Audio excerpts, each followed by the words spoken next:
Bienvenue sur notre chaîne Ségal. Aujourd'hui, on se penche sur le Sénégal, un pays qui semble vraiment en pleine ébullition en ce moment.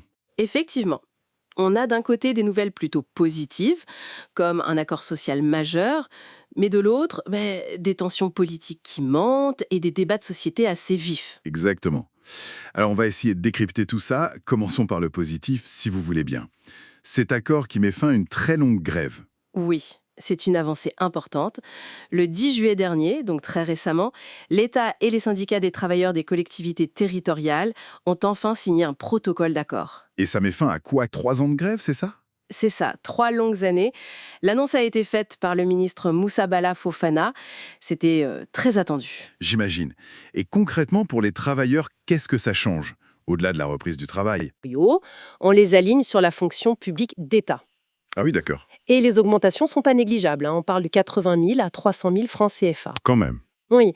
Et puis, il y a aussi une indemnité transitoire prévue pour presque 6 500 autres agents et un fonds spécial d'1,5 milliard de francs CFA pour aider les collectivités. C'est donc une vraie reconnaissance de leur statut finalement. Tout à fait. Le ministre Fofana l'a d'ailleurs bien dit, ce n'est pas une faveur, c'est une question de justice statutaire. Ça s'inscrit, d'après le gouvernement, dans le pacte de stabilité sociale voulu par le président Bassirou Diomaye Faye. Un signal fort donc. Mais comme on le disait, ce calme sur le front social contraste avec une certaine agitation politique.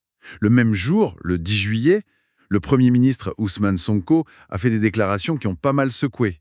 Oui, absolument. C'était lors de l'installation du Conseil national de son parti, le PASTEF. Il a tenu un discours, disons, assez musclé. Qu'est-ce qu'il a dit exactement qui a retenu l'attention? Il a parlé d'un profond problème d'autorité au Sénégal.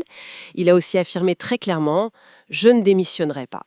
Et il a ajouté quelque chose comme « qu'on me laisse gouverner ».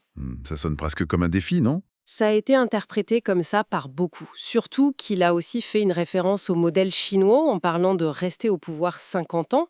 Ça a été vu par certains comme peut-être une critique indirecte envers le président Faye, ou en tout cas, ça alimente les rumeurs de tensions au sommet de l'exécutif. Des tensions entre le président et son Premier ministre. C'est ça que ça suggère. C'est l'interprétation qui circule, oui, ou alors l'expression d'une certaine frustration face à des obstacles, peut-être du côté de la justice, ou même de certains médias.